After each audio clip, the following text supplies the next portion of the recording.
Despite what their moms told them, they just aren't talented enough for radio. Unfortunately, anyone can have a show these days. Sean. Well, I'm pretty hard to figure out sometimes. In fact, I can't even figure myself out sometimes, so don't you try to. Joe. You're an idiot and really a disloyal person. This is the Cuse Militia. Now, those two unapologetically biased orange-blooded homers, Sean and Joe. It's the most bullshit thing I've seen in 30 years. Welcome, orange men and ladies. Happy Wednesday. This is the Cuse Militia with Sean and Joe. At Cuse Militia on the socials. Go there. Join the militia live on Twitter, X, Spaces for the final segment of each show or some variety thereof, maybe. We're back. I've been asked, are you going to still use Coach Boeheim? Yes. In the open. Yeah. I mean, I've had that going on 3 years now. I don't know if it changes, to be honest with you.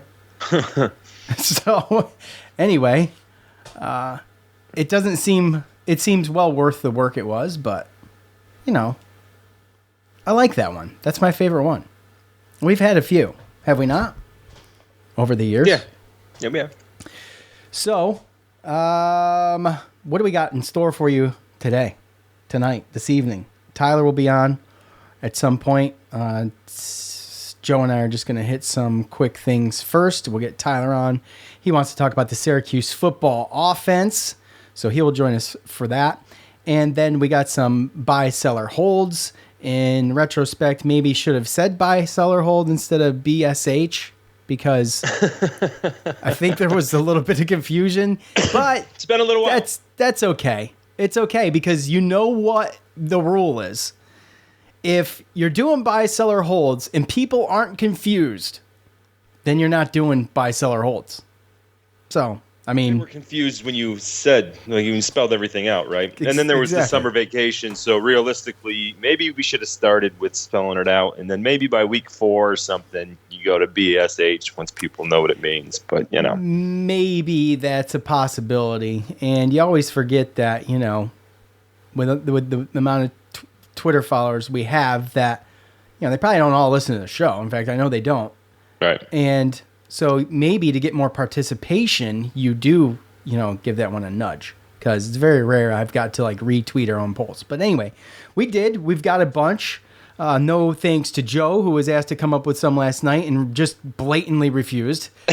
So not even true. No, I give everybody credit who has submitted a BSH or something to that regards. I always give credit if I remember, and a couple of them were in the credits were in the comments, but I did it anyway. And you know, I'm not a Twitter Blue member anymore, so I can't edit my stuff, and I had to put stuff in the comments, which the Twitter Blue thing, just an obvious money grab, but it was really cool seeing the blue check next to our logo there for 3 months I did. So what, now we have to pay for it if we want it? We had to pay for it if we wanted it anyway. It was $8 a month. And I said, you know what? It's just a blue check mark. I never cared before. Why do I care now? Why am I paying for it? So I stopped paying for it. Oh. I think it's $7.99 or something like that, and whatever. You know, it was cool for a minute. You can edit your tweets, so, which is nice. If you've ever seen my tweets, you would understand that maybe, just maybe, the edit button would be worth the $8 a month. Maybe. Yeah. So, you know, probably to that degree. But other than that, who cares? But I will say this. Twitter, a much better place since the Musk. I will say. I think still got its problems. It's social media. It still sucks. Yes, absolutely. 100%. But they are not Facebook. And if you are not Facebook, you're okay with me. As Facebook that place is, they're pickpockets. It's highway robbery over there. So anyways, you can't do anything without getting, you could do stuff without paying, but, you know, it'd be better if you did. You know, maybe your followers would actually see your stuff. So with that said, if you want to see our stuff as the football season begins, go ahead and join the others that moved over and followed us on Twitter X, Twitter X. Who knows? It's not Twitter by itself anymore. I know that much. So with that said, all right, I guess let's jump into this thing. So the good news and bad news, right? So the bad news out of camp so far is tight end Stephen Marr, right? And he is going to be out with an ACL injury for the remainder of the season. And that's no way to start. A little bit of good news is, well, some very good news. Terry Lockett is back 100%. This is all according to Nunes after missing a big chunk of 2022. And he's out there wearing the normal jerseys and everything. But Stephon Thompson, who we lost at the beginning of camp last year-ish, he is in a no-contact jersey, according to Nunes, after his ACL issues in the season opener. So, not great, but expected to maybe hit a couple bumps in the road, but slowly get a guy back and have a guy that's ready to go. And at the end of the day, it's positive news, I think. So. Oh, yeah. I mean, I think Stephon Thompson, I think we know what he brings to the table, and they just want to make sure that he doesn't come back too early, re-injure anything. It's like the pitch count, right? Yep. So, and then also, since we've been gone, Miles Farmer is a former safety for Nebraska. He transferred to SU within the past couple weeks as a grad transfer. He transfers as a grad transfer, but still has 2 years of eligibility. So it still lingers. Whatever it is, still lingers. I'll take it. I'll take it because it benefits us. I feel like this is a player, right? And he's pretty damn good. 6'3", 200 pounds. You lose Garrett Williams, you lose Deuce, you lose Jihad, and you pick up a couple guys. But to get some guys, or a guy with some serious experience, is huge. And Nebraska recruit at that. Got in a little bit of trouble, apparently, with new coach Matt Rule. So no one knows what, we never will. But it wasn't enough to deter the Syracuse coaching staff for bringing him on. So I think he brings a lot. He can bring a lot to the table. Obviously, all I've seen is, I'm not a big Nebraska fan, so I've seen clips and highlights, and I've done a little bit of reading. And he's a talented guy, and I think that he's going to be able to be good in an area where we have maybe a couple question marks. Fair to say?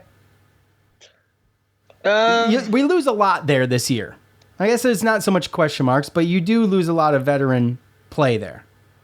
That would be, actually a good positive to start the year with, as far as Deuce being able to play if he would have, could have, should have, and Jihad obviously came on as a star last year. So. Yeah, I mean, the way you look at it, right, is the way I look at it anyway. Garrett Williams, he got hurt halfway through the season, and I was kind of pleasantly surprised about, what Isaiah Johnson could do. You know what I mean? Jeremiah Wilson as well as a freshman. So, I mean, we had corners there. It would have been nice to have Deuce there, but, when you have a situation, so we get a new safety, or we get a new cornerback coach, Travis Fisher, and he actually came from Nebraska. And now that, Miles, he marks the third defensive back from Nebraska to transfer since Travis has become the cornerback coach over in Syracuse. So, and then they were all kind of ranked pretty high, like we spoke about Miles Farmer. I mean, that guy had 73 tackles and an interception last year, made 11 starts for Nebraska. So like you said, I feel like we get that guy that can come in and kind of take Jihad's place. But really, when you look at the safety position, we still had Braylon Oliver from last year that transferred. Elijah Clark, he came on last year. I thought that he was really good. You got Justin Barron. You still got Jason Simmons. There's a couple of guys they brought in too. I mean, I don't know a whole lot about the Jaleel Martin. Well, those are the two guys, right? So they brought in Jaleel Martin and Jaden Bellamy. Jaden Bellamy too was one, but Jaden Gould. Well, Jaden Gould, he came from Nebraska, and he was a 4-star coming out of high school, and he was actually teammates with Jaden Bellamy, who was a 3-star, but he went to Notre Dame, and he transferred from Notre Dame. So I think these guys both still have 4 years eligibility, and they're both from New Jersey, which, again, kind of goes with some of the talk right now with the tight end coach, which I'm going to kill. Tight end coach Nunzio is what I'm going to say, because I'm not going to try to say his last name. But he is he's a coach that came from Rutgers for 5 years and has strong ties in New Jersey because he was a high school coach in that state. So, and you could see, I mean, these guys from New Jersey, they transferred from Nebraska from Notre Dame. And also next year's recruiting class that we have a whole bunch of verbal commit. I think I want to say there's like 7 or 8 guys from New Jersey that have verbally committed. So you see some of these newer coaches making a big difference in, our recruiting and guys that are coming in transfer. And so, like you said, but Jaleel Martin coming from Nebraska, and Jaden Gould coming from Nebraska, Miles Farmer coming from Nebraska, and then, obviously Jaden Bellamy. I mean, there's guys that they got some skill, and I think we're a little bit deeper there and a little bit, better off than we have been in the past. So we lose some of the better guys, but I think that, we really closed the gap with our depth and not really having to rely on saying, if this one guy gets hurt, we're screwed, right? Well, yeah, which has been the story, kind of. Well, I mean, we run a 3-3-5, right? But I mean, I could throw out a couple other names. Quan Peterson. There's guys that have made plays in camp, and there's also community college guys that came over in our recruiting class that have actually played, college for a couple years, like Barry Buxton, who's third highest rated in our class last year, coming from Santa Barbara City College. So, and he's a corner, right? So. Jacoby Seaborn, another one from Santa Barbara City College, same college. He was the safety that came over from community college. So, we're throwing all these names out here. I mean, they have plenty of guys. And I like I said, I think that I threw out 8 capable players that could play out of the, in that set of group of 5. And I'm sure that I'm missing some and there's more. So, yeah, it's a stacked position. I mean, it really is. Yeah, it is. And again, you mentioned Justin Barron, Elijah Clark, Jason Simmons. We mentioned Isaiah and Jeremiah, Amon Greenwood. So, I mean, Greenwood. Forgot about him. It's a stacked position, and you got to feel good about it. And some of these guys got some burn last year due to the injuries and things like that. So you're not totally they're not coming at this as green as they could be. And we talked a lot about that last year as far as the injuries. The silver lining of some of that stuff was getting some of these young guys real live playing time in moments that matter and not just garbage time or, when the season was worthless, right? Starting 6-0, you had something to fight for pretty much all the way to the end. So, I mean, if you're going to pull something out of it, it's that. But When Garrett Williams and Deuce Chestnut and Jahad Carter were playing, you knew there was any pass could get picked off.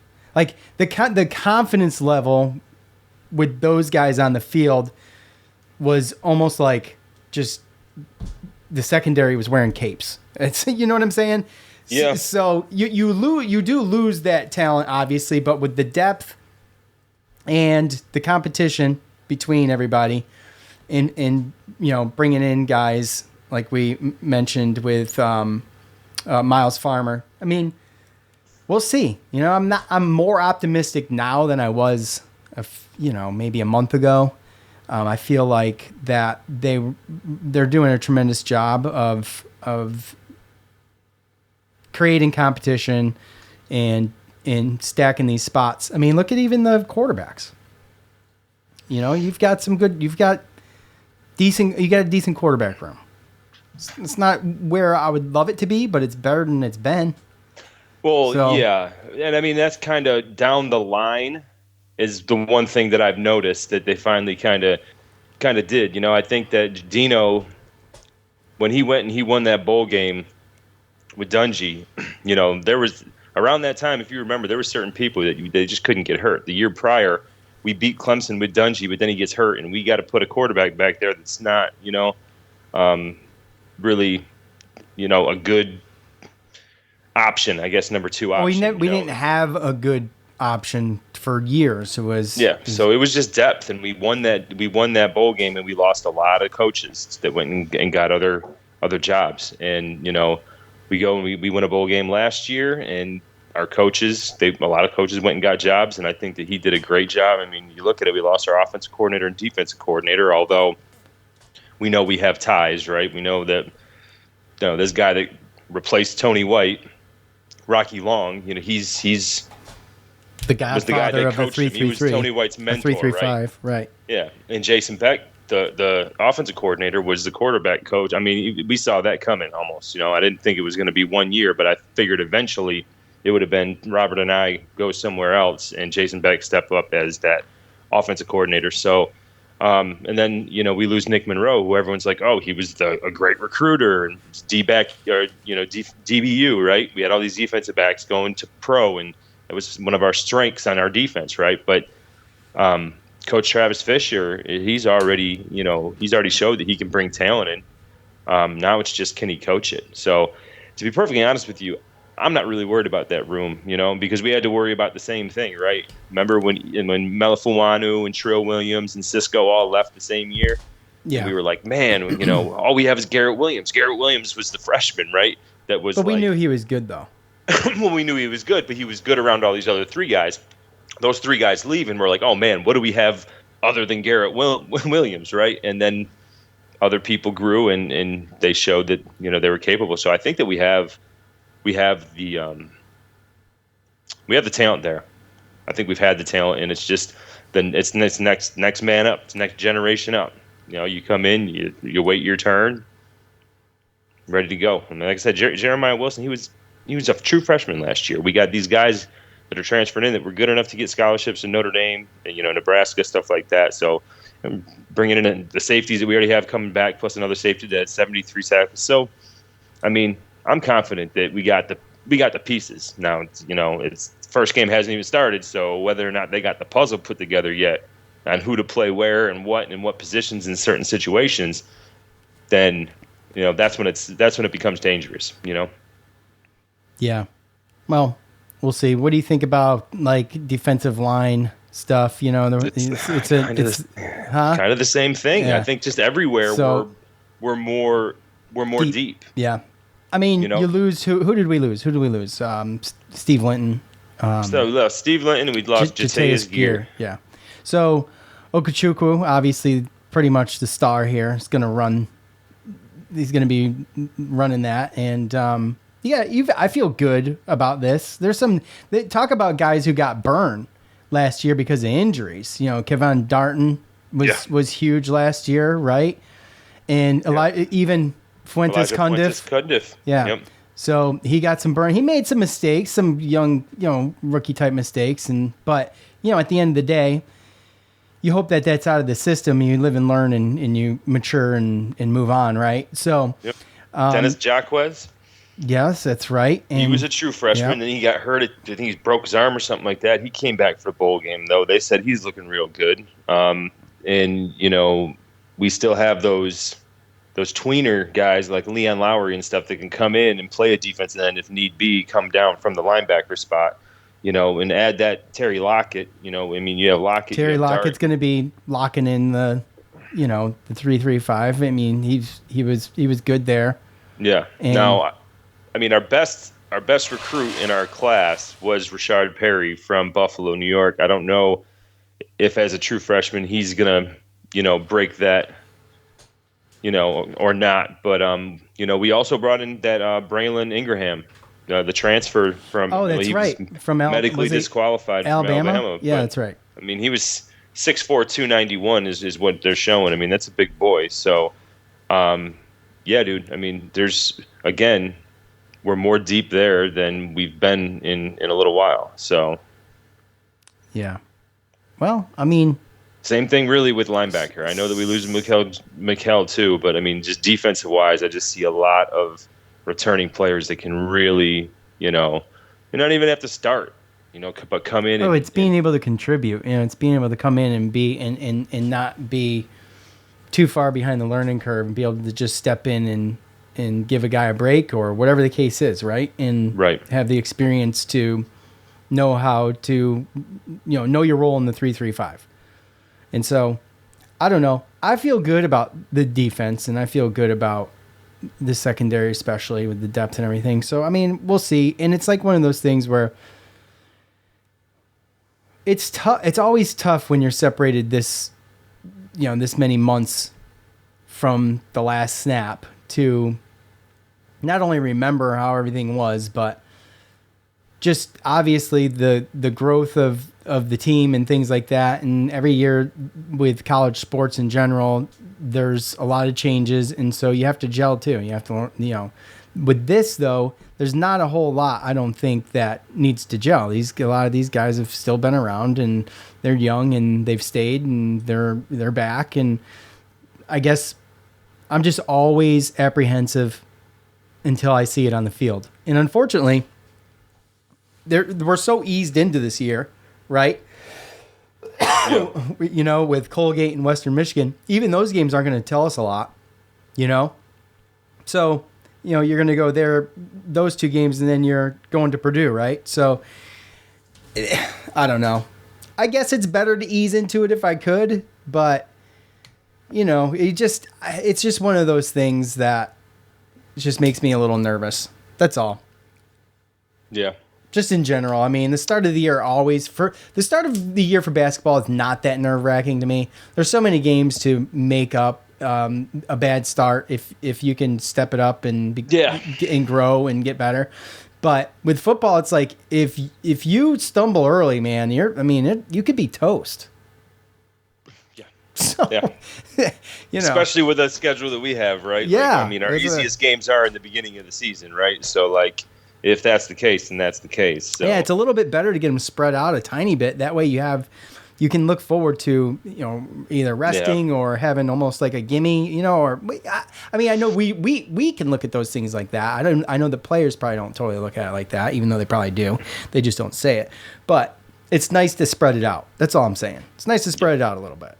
Yeah. And honestly, I know, because you always it's easy to look at who you lost, and then it's like, oh, well, who's going to come? And then, you forget about names, you know what I'm saying? Because even me just scrolling through the roster, Kevin Jobity Jr., I know that he played a little bit on the line. Francois Knowlton Jr., defensive lineman. He was a freshman last year that redshirted. He was one of our better, recruits. Belazar, same thing.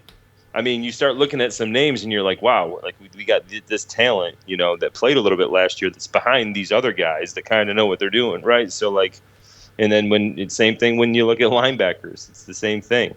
I mean, you look at Anwar Spar. I mean, okay, we have Marlo Wax. Well, Derek McDonald, Chase Simmons, Stephon Thompson, Anwar Sparrow, Austin Roon, and Caden Bailey, the nephew of Champ Bailey, it's from Georgia. We got him last year late, and he played great in the bowl game. So now you start seeing all these names wow, we're actually a lot deeper than what I remember, in recent memory. So, and like I said, that's even going down to, the quarterback room, like you said, I just think that, in my opinion, we'll probably talk about this with Tyler. But, we probably will, yeah. So I'll save it. But it's better.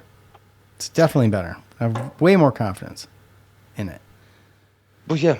I even when we had what was it? It was Dungy and then DeVito, right? Yeah. And we were like, okay, we're good. DeVito came and won a couple games. But even this situation, we got, what's his name? Braden Davis. Braden Davis from South Carolina. From South Carolina. He was a highly, highly sought after quarterback. Well, we got him after, what's his noggin? Lenora Sellers, right? We kind of swapped. Yeah. But when was the last time we had our third string had that type of talent? When you're down to Carlos Del Rio Wilson, or are you talking about Brendan Davis? Because I'm not sure which one of those is second or third string right now. That's another one of the things that's up in the air. There's not enough information to tell me one way or another. Well, we probably don't 100% know. I saw Del Rio Wilson last year, and let's be honest, he needed work. There was a lot of work to be done there. Okay, so I don't know a whole lot about Brendan Davis, but we'll see. We got Schrader on a pitch count, and I don't know what that count is. I think it started high, and then it kind of, instead of adding to it, I guess they subtracted from it to some degree, right? So yeah. Anyway, we'll talk about all that. I want to get your guys' thoughts on Either that. way, whoever's second place, whoever's second string, third string, we haven't had this type of depth in the quarterback. We haven't had a fight for second string. Let's put it that way. Like, to have two guys that we don't know who's second string, that's the point, right? With that type of talent. Right, exactly. We've had a couple bad guys fighting for second string. Well, yeah, I mean, I guess there's always a fight, right? It's just a matter whether or not it's a good one or a bad one. Yeah, whether or not you care or put any thought into it is the difference. So, all right. All right, we are back, and we are with our good buddy Tyler Morona out in Dallas. Correct? Close enough? Okay. Houston. Whatever. Same thing. It's the tri-state area. No. So Tyler wanted to come on, and I don't think we had Tyler on last year, which is shame on us. Or did we? I can't remember either. Just the preseason, I think. Yeah, okay. All right. Yeah, I think it was just this is like our annual time, Right. I think it was because I wasn't available for bowl game season because I was traveling. And then usually we do like a preseason, and then we do like a wrap up of if we were right or wrong. Oh, true that. So, well, you're here now, so it doesn't matter, all right? And ironically enough, you wanted to talk a little bit about offense, so we're going to let you start the conversation per your request, and also we're going to head over to Twitter X Spaces Live for the Buy, Sell, or Hold segment. And we'll go from there. So anyways, how's your summer been? Good? It's been, yeah, it's just, I mean, it's been, when I say unseasonably warm, Houston is really known for being kind of like the western part of New Orleans, where it's more humid than it is hot temperature-wise.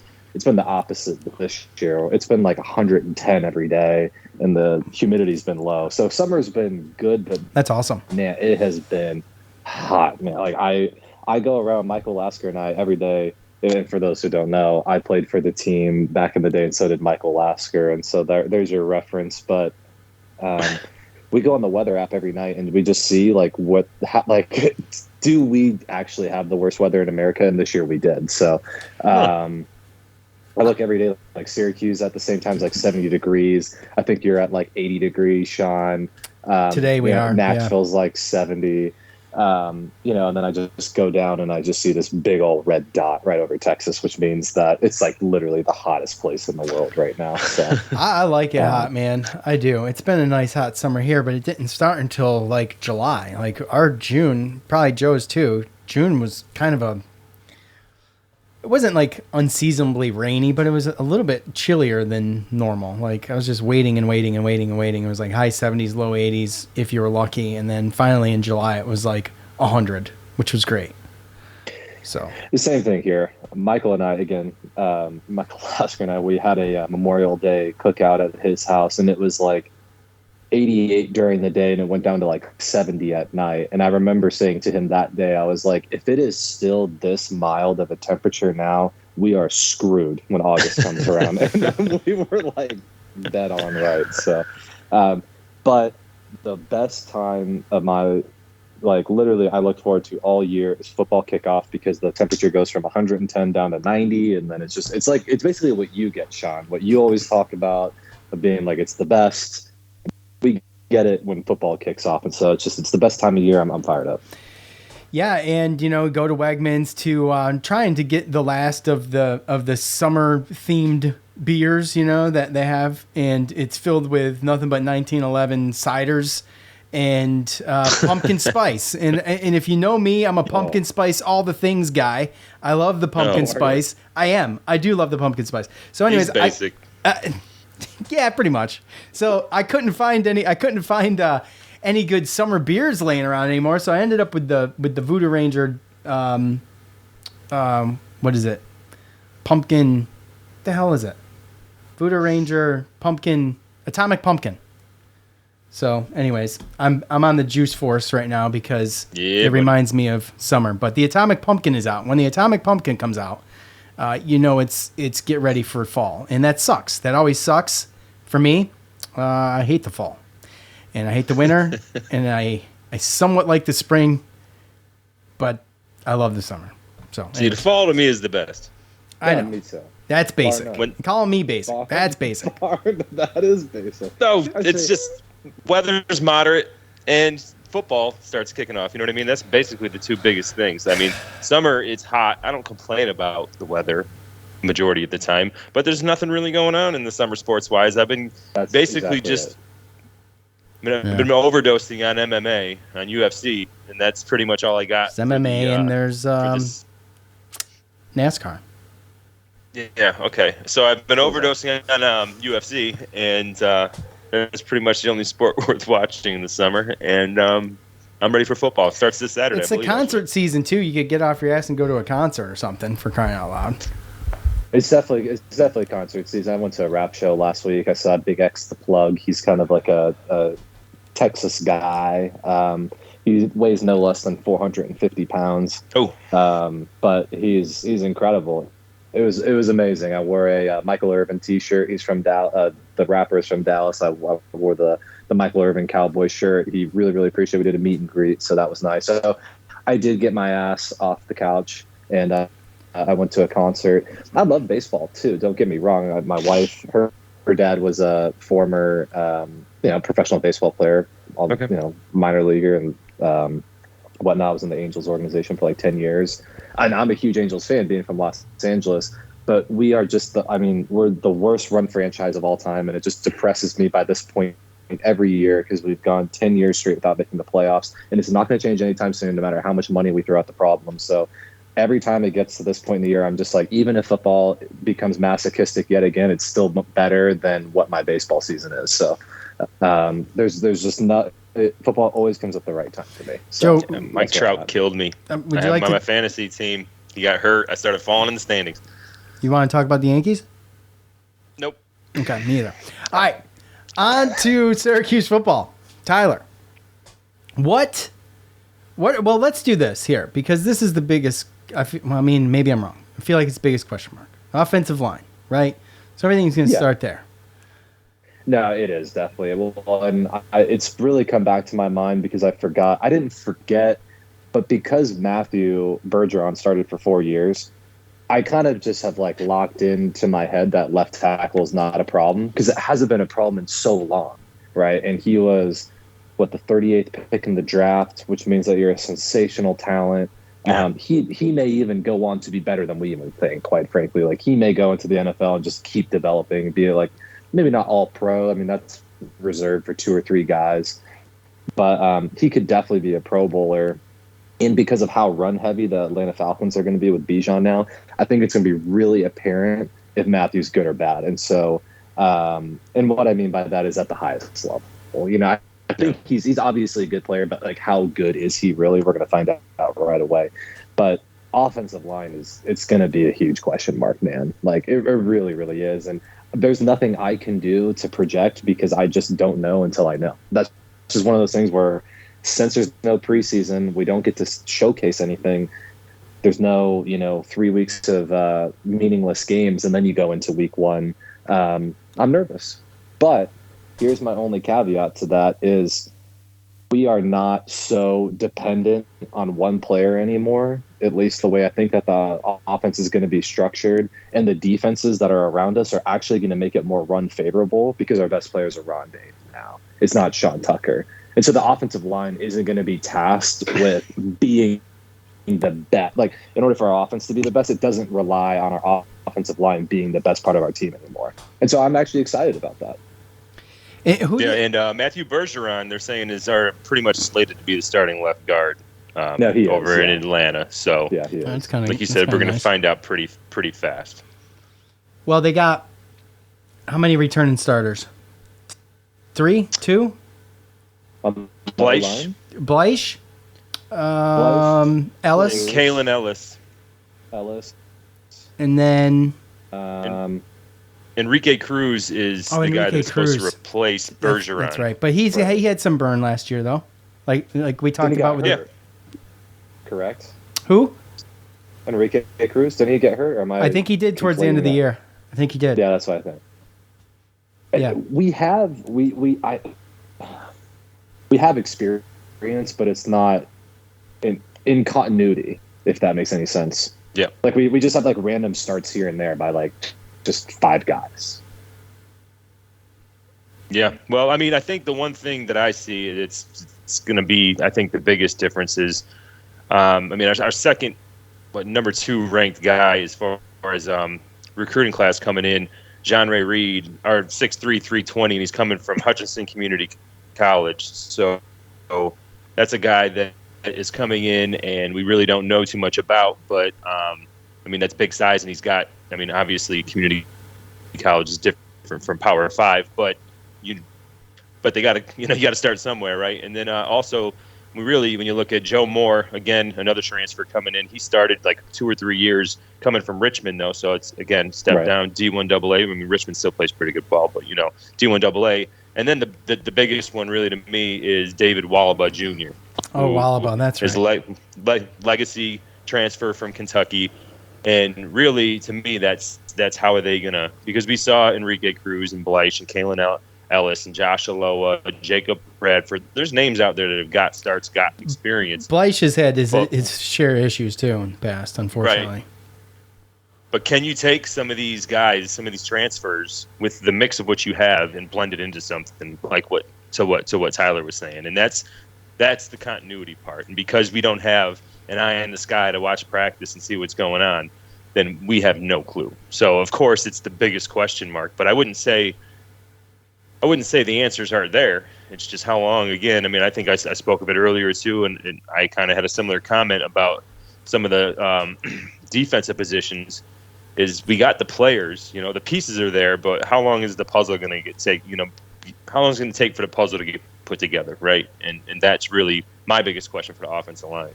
Because if your offensive line's no good, good luck. Yeah, it's season's over. Well, yeah, it's a make or break. I mean, you look at having a new running back there. Obviously, that's going to be huge for LaQuinn Allen. Thank God he's back, right? And he's going to need a little bit of boost from that offensive line. And obviously, Garrett Schrader with his woes. I mean, I think I watched an interview with him, and he was talking about, or did I read it? I can't remember. But either way, he's learning to be a little bit more patient in the pocket, not slide, or not take hits and slide instead and things like that. So we kind of, you need him to be healthy. And with him being on the pitch count to start the year and all that stuff, or to start training camp and everything, you got to imagine there's still some recovery to go. And here we are, 2 weeks, less than 2 weeks away, or just at 2 weeks? No, just about a week and a half away. Week and a half. Yeah, week and a half away from the first game. Right. Granted, I'm not afraid of Colgate. Oh, I know. Right. I know. Absolutely not. Well, for football.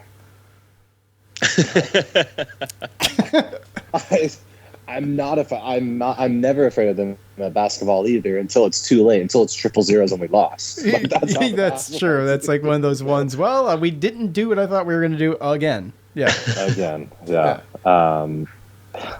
But yeah, I mean, the offensive line, and really it kind of goes to Schrader as well. We'll touch on this in buy, hold, sell, but it's us. It's the orange versus the training room. It's always the battle that we have. And I saw the same interview with Garrett. He said, trust me, I mean, I didn't really believe him when he said that, I'm going to be more precautious this year. As soon as he's Eric Dungy, like as soon as the lights turn on, it's like that's all out the window. Like maybe he'll, instead of gaining on a 50-yard run, maybe he'll go 49.5 yards and then scoot out of bounds. Yeah. But he's not you know what I mean? Like it's going to be the difference of I just, you know what I mean? Like I don't believe him because it's what actually makes him really good too.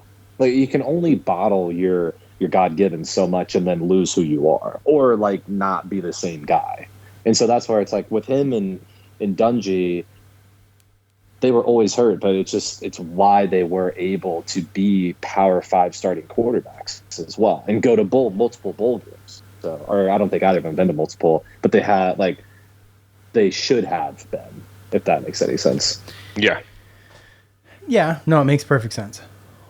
So, Do you want to? We were just talking before you came on. We accidentally got into talking a little bit about it, so we kind of cut it short. And what we were discussing was the battle for the backup, and between Brendan Davis and Del Rio Wilson, and the fact that, to Joe's point, we've had that battle before, but not necessarily on a positive note. Now we've got some depth in the quarterback room, and you've got two guys, capable guys that have some time under their belt that are fighting for the backup spot to Garrett Trader.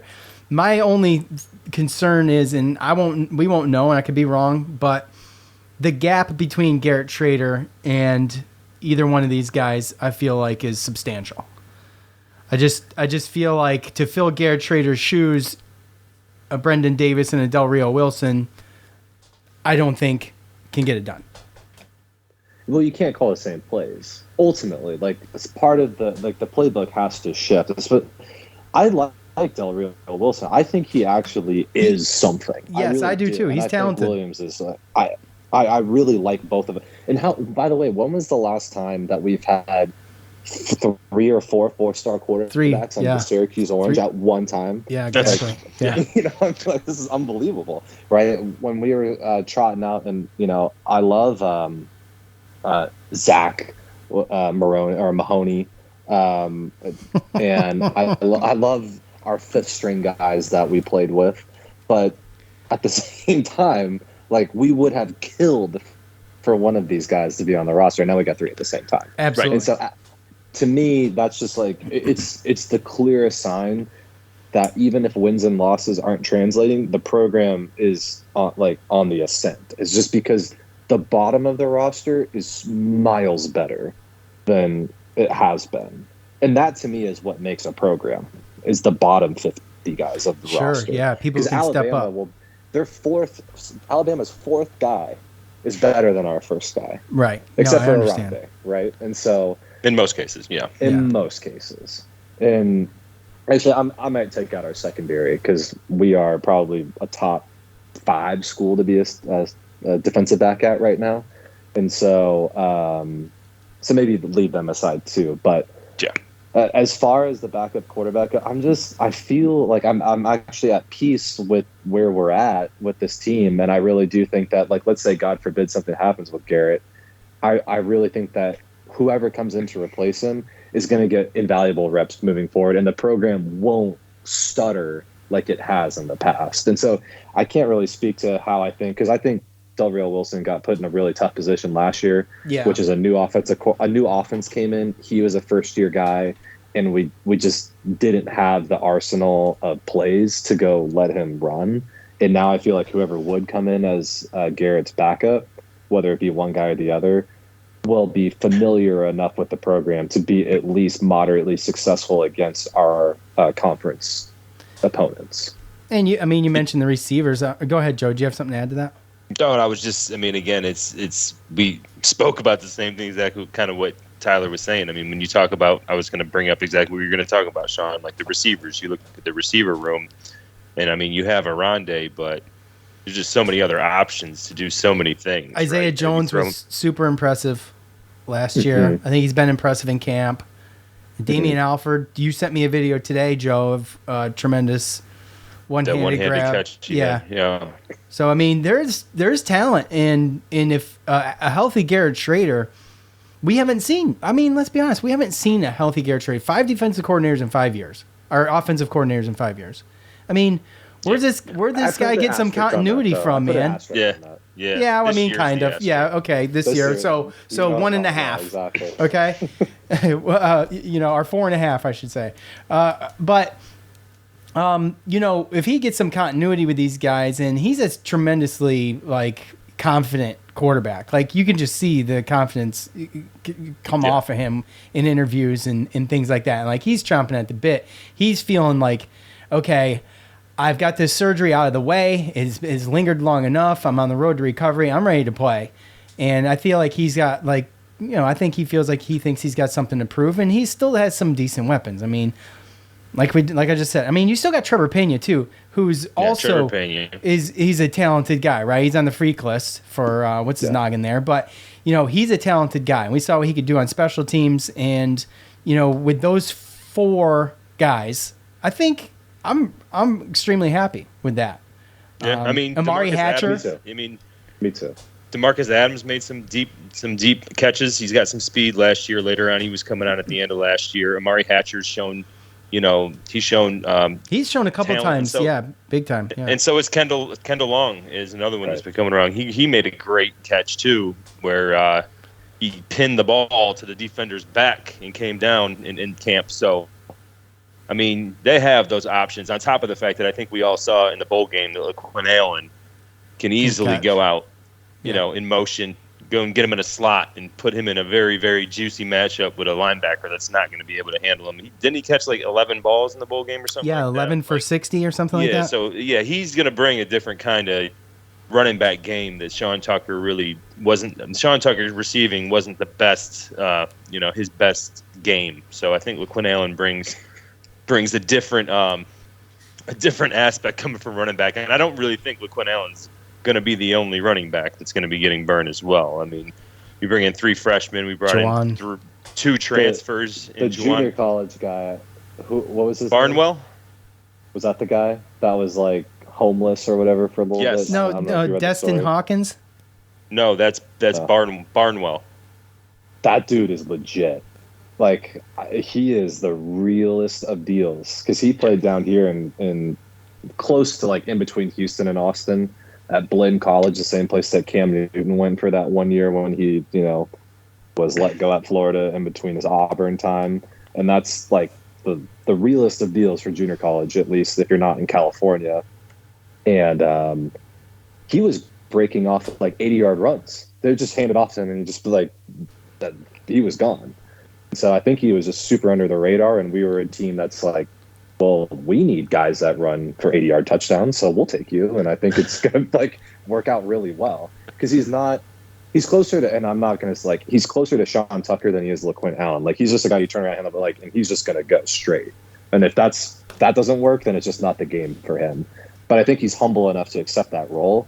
And that's what's awesome about a guy like that is that you bring him in, he has home run speed. He can really make a difference in some games, and then if you don't need him in other games, I'm sure he's just like, I'm just happy to be here. Yeah. So, his name's JJ Branham. That's it, Branham. Yeah. So, and he's from Columbus, Ohio. He was homeless. Went to a junior college. Was it a junior college, like you said down there, right? Yep.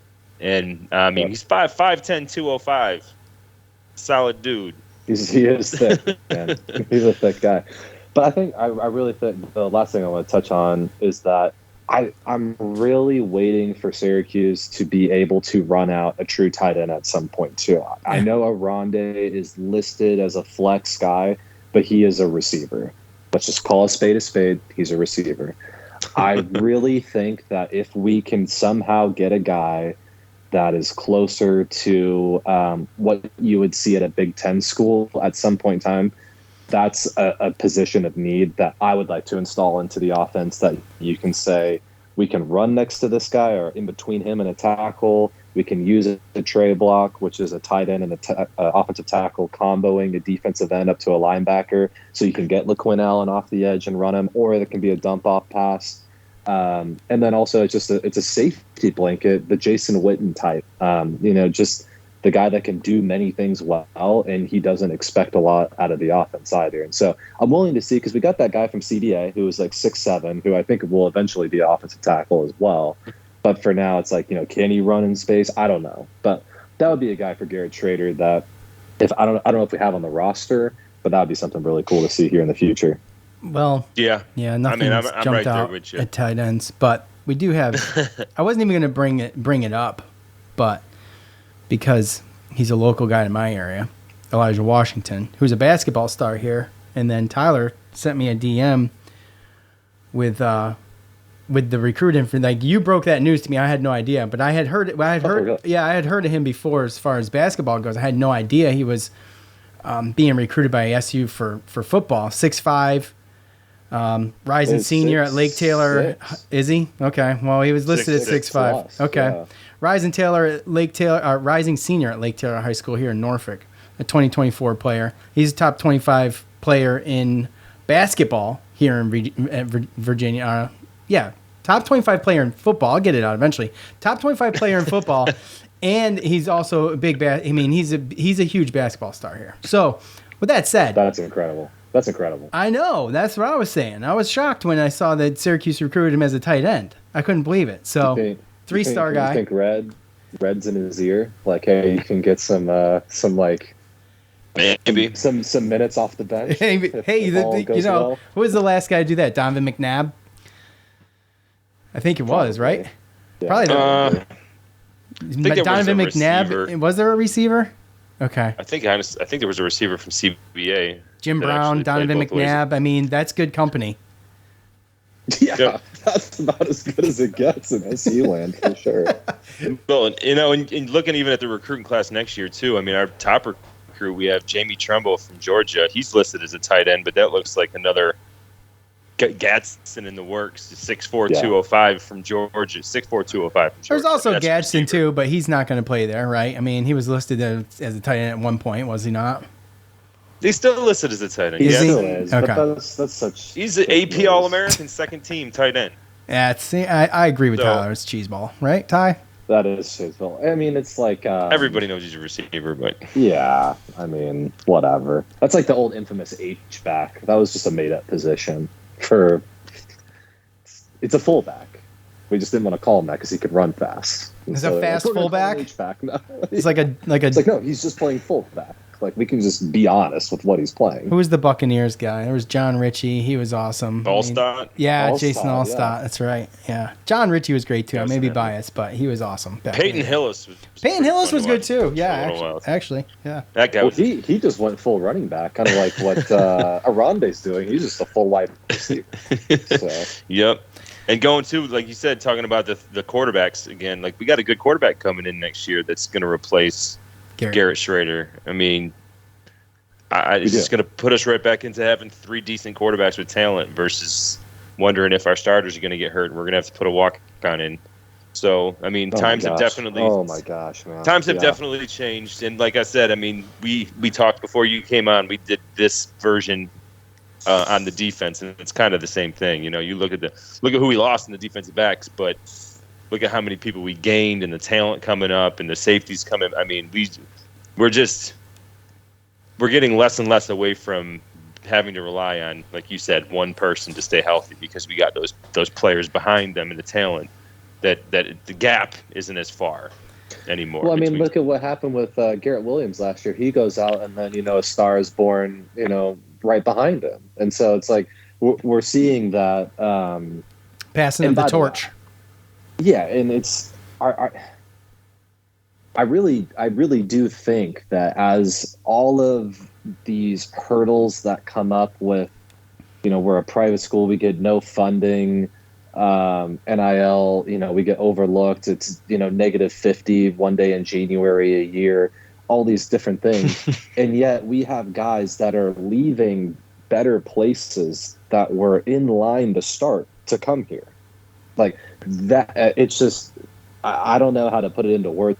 Like I don't know how to describe this feeling of like, oh, I'm actually confident, at least to a degree, of what we run out is a serviceable product. I'm not at the place where I'm like, oh, well, we're title or bust. I mean, that's absurdity. But we're closer to that than we are to being a 0-win team, which we were the COVID year, right? Yeah. Yeah. Yep. And he's surrounded himself, I think, with better coaches and coaches that have that. I mean, Travis Fisher, this defensive back coach that came in from Nebraska. I mean, he transfers from Nebraska. We get 3 Nebraska transfers from the secondary, right? Just right off the bat, right? We get this. I don't even, like I said, I can't pronounce his last name. I'm not going to. But the tight end coach, Coach Nunzio, that's from Campanelli, isn't it? If that's what you think it looks like, but I'm just saying he's from Rutgers and he coached high school in New Jersey. That's right.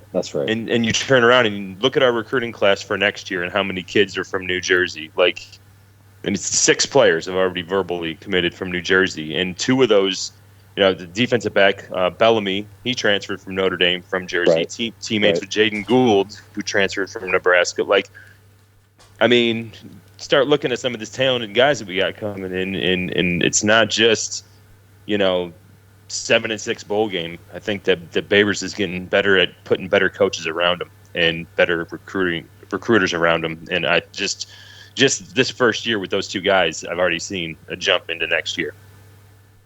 I do think the money pool has opened up too. Yep. I haven't.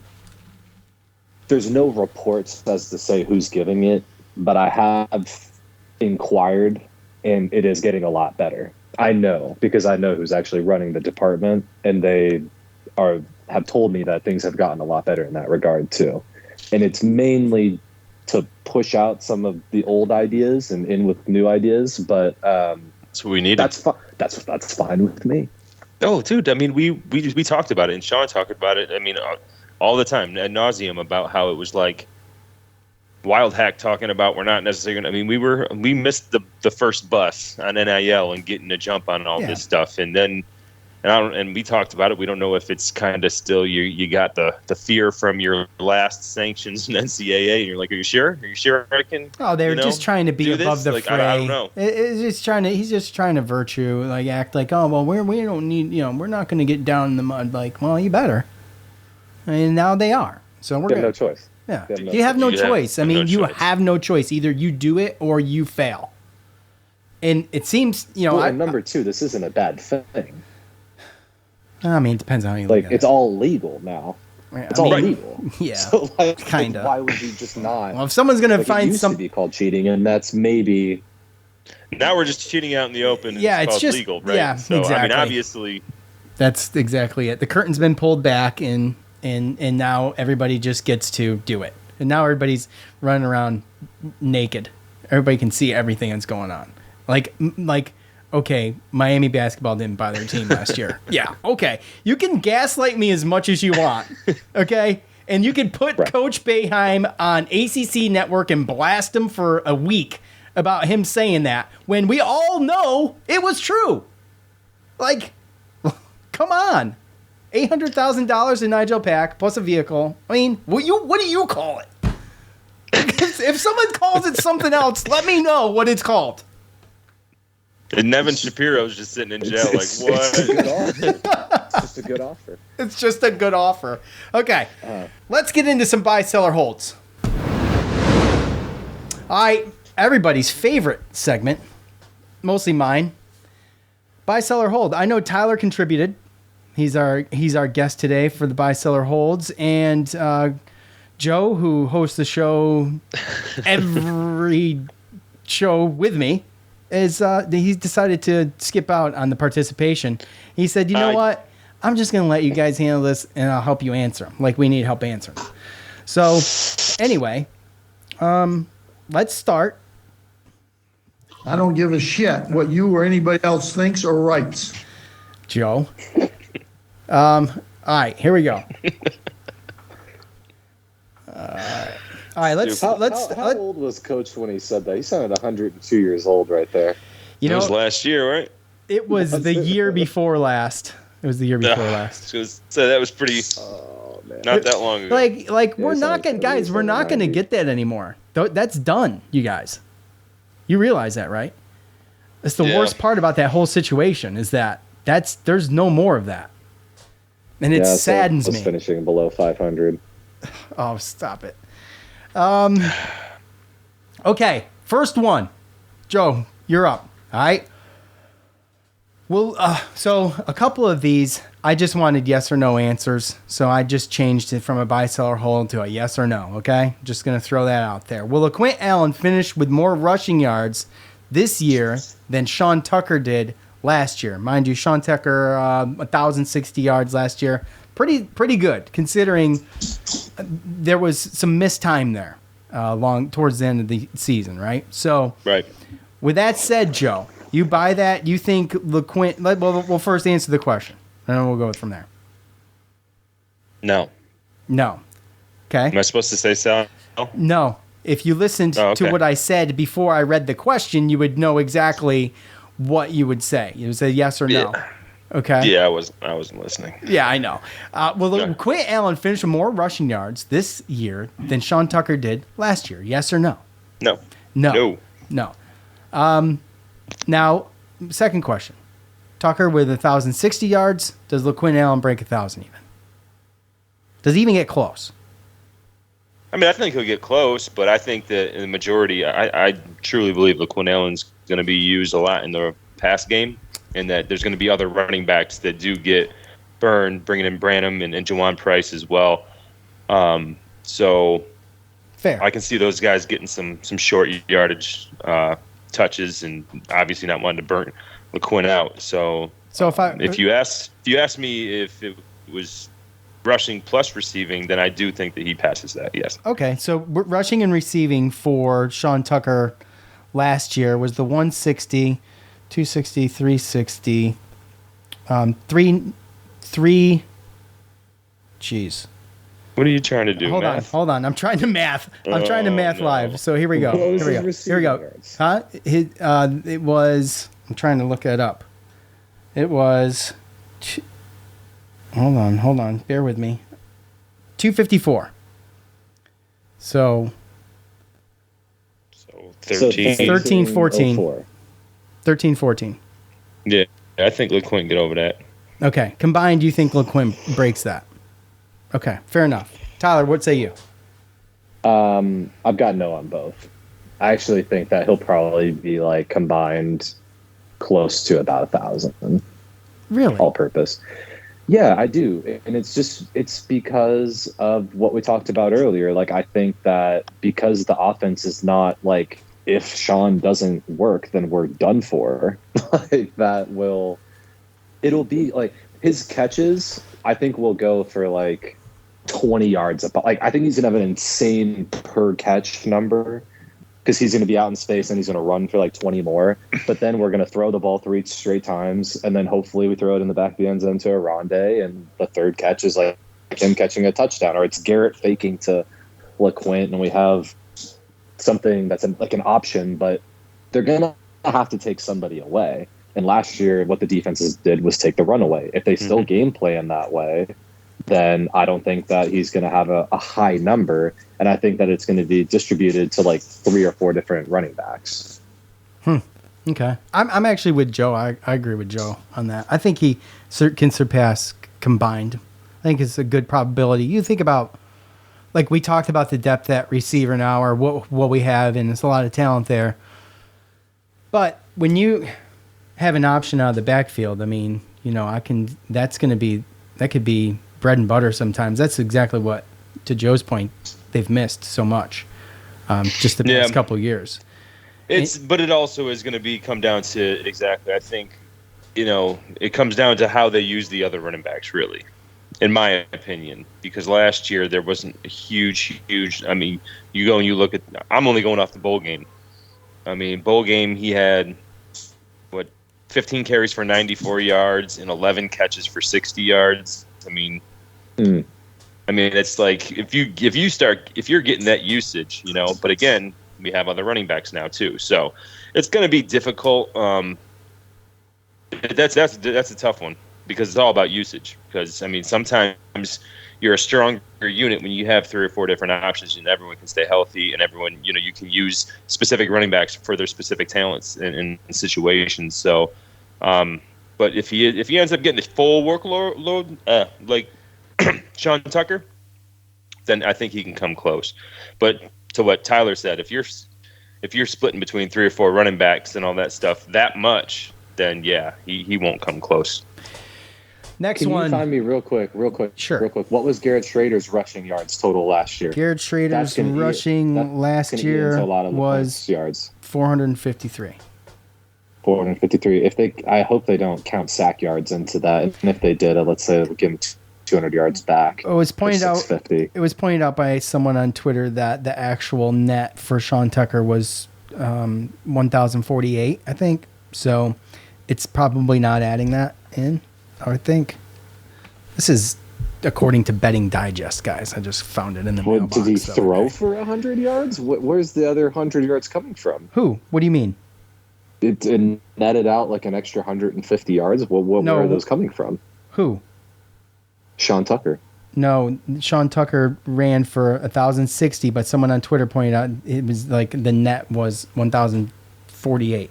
So we're talking 12 yards. Oh, my bad. Sorry. I misheard you. No, you're good. I might have said it wrong too. Who knows? All right, moving on. Moving on. Buy, sell, or hold. Syracuse. This is submitted by James Zuba. I thought this was interesting. Buy, sell, or hold. Syracuse football will have more total wins than the basketball will have in the non-conference. Buy, sell, or hold. Joe.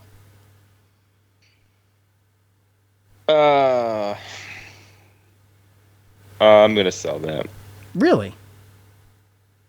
Yeah. I have confidence. Okay. You have. I don't know. I'm a little bit higher up on Syracuse's their basketball team this year. I know we have a difficult non-conference schedule, and I know that we talked about it. I mean, the Maui Invitational, but that's going to be played where it actually is right now or not. I mean, there's going to be 3 solid games, right? Unless we lose everything and play Chaminade for the 7th place game, right? But just playing Oregon and playing LSU, it's just, I mean, hell, are we going to be able to? You got to win too. That's going to be. Are we going to get past Colgate, right? Like, I mean, yes. There's all these. I mean, I think we're going to get past Colgate. I think we're going to play a man-to-man. We got a lot promises. Don't get too cocky again. No, it's not that. I just think it's going to be a different team, and I truly believe that the reason Colgate won was because of the zone, and they just matched up well against 85% from 3. Yeah, pretty much. I mean, that helps. Yeah, but when you look at it, you have 11 non-conference games, and I'd say what? I mean, if you lose 5, that's still 6, right? Are they really going to go? That adds up. Are you really going to go 6-5 as a basketball team, and then I mean? That's equaling out to the 6-6 that I guessed for the football team earlier. You guessed 6-6 3 years in a row. Way to be original about it. Holy cow! So anyway, indecisive. What about you, Tyler? What do you think? By the way, I buy, and I don't know if it's because I think Syracuse. My season prediction was 7-5 for the regular season. So I'm gonna buy. It's a tough one. I forgot about the Invitational. I did listen to the last show. It's a long way away from basketball season for me, at least. I hear you. It's a long way away to football season for me right now. Okay, dude, but our basketball team would be so much better. You think so? I have to think that way, or else I just can't keep going. But. Here's my hang up. We're gonna make a bowl, but what happens at that bowl game? That's the swing game, in my opinion. Whether we eclipse the basketball team's non-conference, because I think we'll probably both finish at the same mark. I don't think it's gonna be 6, but I do think that we finish at the same mark relatively, and the bowl game will swing it. So if we take that out and we just do regular season games, I'll buy with 8 for no. Oh God, I don't know. 7 and 7. We gotta flip. Football team will beat them. We'll just put it that way. So buy. Yeah, buy. Okay. Over under. This one was submitted by our very own Tyler Morona at Tyler Morona on Twitter. Over under. There are 1.5 draft picks on this year's team. Over under, Joe. Actually, hold on. Tyler submitted this. Let Tyler go. In the 2024 draft. I'm not talking until infinitum. It's almost like you knew exactly what I was going to ask, Tyler. Right. Go ahead, Tyler. This is your question. So what were you thinking? Can I sneak in a quick thought too? Am I going to be able to stop you? No. Okay. It parlays off of the last one. Okay. Is this potential? I think the stars have come to align.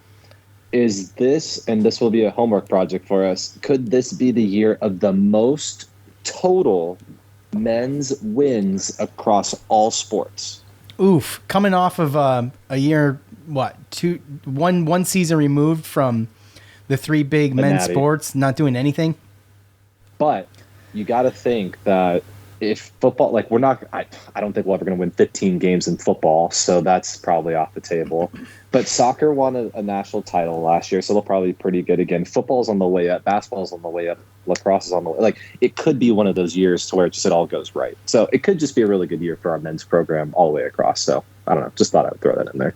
No, absolutely. I mean, I think it's a possibility. I hate predicting stuff like that because I either psych myself up and set myself up for disappointment, or I just sound negative. So, yeah, fair. Anyway, back to the draft pick scenario. Yeah, I'm over. I'm way over. I'm like 4. Really? So like Chuck has here, Orange Chuck on Twitter. He's got Arande, obviously, right? That's a given. Obviously. Marlo Wax is a good possibility. Yeah. Okuchukwu was that's 3, right? He puts Garrett Schrader. Maybe you see Garrett Schrader in here. Caleb, maybe, and then he caveats Alfred, Jones, and Pena. And I mean, look, I think the jury's out on a couple of those guys. But when you go Orlando, Marlo, and a possible Caleb, I mean, I think that's reasonable. Well, is Cinco Clark graduating this year? If so, he's getting drafted. Isaiah Johnson, he'll get drafted. Isaiah Johnson, I was going to say. Okay. Marlo Wax will get drafted. Yep. Caleb is iffy to me. He'll probably be like a later round guy, just so that somebody else doesn't have to outbid them in free agency. And then you would have to think that Arande is going to go first or second round, and yeah. And what if Stephon Thompson just becomes like one of the best outside linebackers in the country, like he could be? And now we have, multiple linebackers going. So I think 4 is probably the number that I should have put in there. Maybe you should have put 2.5. Yeah, I was going to say, if you did 2.5, 3, something like that. And to be perfectly honest with you, I mean, I still think that we still haven't seen a full season of Schrader, and we saw his numbers. We saw if he puts up percentages and numbers like his first 6 games last year, and he does it for the whole season this year coming up, then it would be hard for me not to think that he's not going to get drafted. At least a dart throw in the 7th round or something. A flyer. I mean, I don't know. And he's too good of a football player at that point not to. And you see how New England's using Malik Cunningham. I mean, they got him from Louisville as undrafted free agent, and they got him throwing, running around. He looks like an old Cordell Stewart out there. Well, he's also good.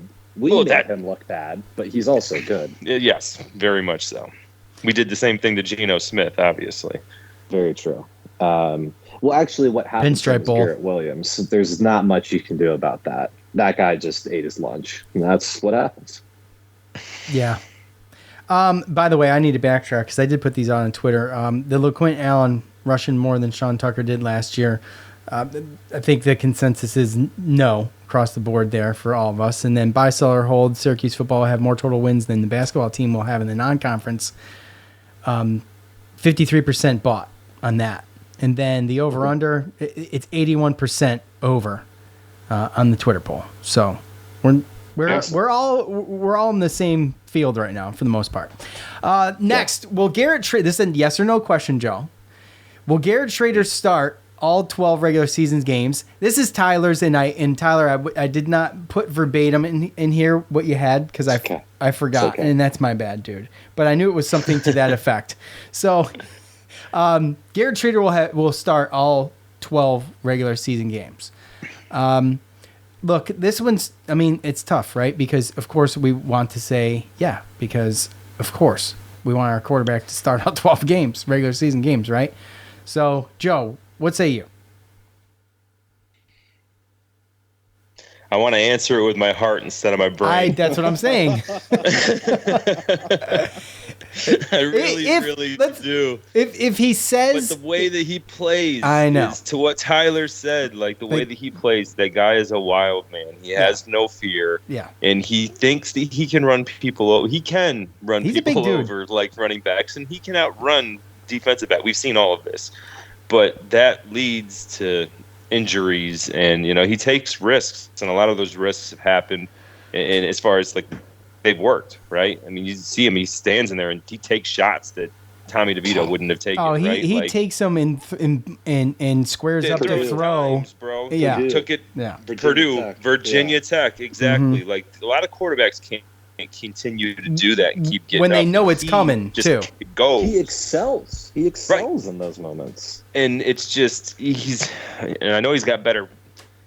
He's got a lot different options with the offensive coordinator and everything, and he's gonna have a running back to dump it down to. But is he going to be able to step out of bounds like what Tyler said, or is he going to lower his head and tough. Something happened? I mean, my brain tells me that he probably won't start out all 12 games, but my heart, I definitely want him to, because I want to see a season with him healthy and playing all 12 games and see what actually happens, like Dungy, his senior year. Yeah. I mean, I feel like we all feel that sentiment, Tyler, but what do you think? It's not the NFL where it's like if your quarterback doesn't start a game, that's possibly a good thing. Because you already clinched, and it's week 18 or whatever the case is. It doesn't work like that, right? We have Wake Forest, the last game of the season. Like, that's a really important game. So the original question was, does he miss more than 1.5, more or less than 1.5 games? I think he misses. Sorry, Tyler. I think he misses one game. But you gotta have something to say about urgency too. This is his last ride. He cannot come back again, right? So I would have to think that he's going to do everything he possibly can, even more so than other years, to leave it out there. Well, the way things are starting to try to trend, who knows? Maybe there's another COVID year, so maybe he will be back next year. Anyway, jeez, come on, man. I'm with both of you. I don't know if he finishes every game. Well, I mean, but he's going to do his damnedest to start every one of them. That's for sure. I just pray. But it's just Go ahead, Joe. You've obviously got something more important to say than me. Go ahead. No, I was just saying, like, going back to Dungy, like the year before, we went and won 10 games. We beat Clemson in the Dome. We thought our team was pretty good. Dungy got hurt, really good. And Dungy got hurt, and we didn't go to a bowl game. Well, we lost every single game after beating Clemson, which I'll still take any year, to be honest. Well, yes, but still, the next year you saw what happened when Dungy pretty much played almost the whole year. So yeah, it came together. And I'm hoping that's what we see this year. Exactly. The consensus on Twitter was 52%. Say yes, he will start all 12. Next up, buy, sell, or hold. Syracuse football is bowl bound this year. Buy, sell, or hold. I need my mom's help. Joe. Buy. Okay. Tyler. This is an easy one. I buy. Maybe the question could have been, do we play like I don't know, like a top tier bowl? I don't know what they call it anymore, but you know what I'm trying to say. Like a New Year's Day bowl? Yeah. Or like a top, yeah, I see what like a top 10 prestigious bowl game. Will Syracuse's bowl game this year be on the ESPN Plus app? No. Sell. Okay. All right. Let's see. Buy, sell, or hold. All right. This is from @OilCuse, who is always overconfident in everything he does, and that's why we love him. It's our guy. Buy, sell, or hold. Garrett Schrader with 3,750 total yards this season. So, that's a feat, okay, to say the least. Yeah. So last year we talked about he had 453, and he had where is he here? 2640 for the passing yards. So 3,093. So we're two games, and he missed 2 games or a game and a half, right? What was it? Two games, and then we played Florida State, which we did nothing. So pretty much 3. Pittsburgh, he missed. Yeah, was it Pittsburgh? Was it Notre Dame? No, we didn't play Notre Dame last year. What did we? Yeah, we did. Yeah, it was Notre Dame. We did. Yeah, it was every single play. Okay, there you go. So, Pittsburgh. He got hurt. I think Notre Dame game he did get hurt. Okay, so He got banged up at Clemson, then he got hurt in Notre Dame, and Del Rio came in, and then Del Rio Wilson started the Pittsburgh game. Oh God, that game was awful. So you're looking at 2.5 games, and they were all very difficult games. Those were very hard. Those were hard watches back on last year. So it sounds like he was averaging about 305 a game when he played, maybe a little bit more. If he does start the 12 and we bought that, then you'd have to go over. Yeah. I think this ties into the last question, really. How many games does he start? How much does he play? And right, I mean, and I don't know if we're playing as good a defenses this year as we did last year. Well, I mean, he's going to be. You got to assume he's going to be healthier this year. You got to assume that he's going to be better this year. I don't have to assume that. But. well, I mean, after surgery, I mean, he's ready to go. I mean, like I said, just from what I've seen himself, in interviews, I mean, the dude's ready to go. So, I mean, look, it's so hard to say, but it's another one of those. My heart says this, and my mind says this type questions too. So, the audience on Twitter bought 50% bought, 43% sold, and 7% said hold. Sorry, I'm a weenie. I mean, you're willing to click it. It's fine. That's true. That might be the number. Like it might be like 37-23. Like it's in line with his average. Yeah. Well, I mean, it's on the cusp, so it's possible. You know what I mean? It's within reach. Let's just say that. Right, and again, I think without Sean Tucker needing all these carries to justify the offense that you're running, it favors the quarterback being the jack of all trades. Right. All right, let's continue here. Buy, sell, or hold. Sean Tucker. This is submitted by our boy Atwell Cuse. Sean Tucker, the trucker, would have made more NIL money at Syracuse this year if he stayed than he would make or makes at Tampa Bay this year. That's an interesting question because, first of all, and he puts this in here based on what I can find on the internet. He says he's guaranteed $155,000 with another $600,000 if he's on game day rosters. That's a lot of money.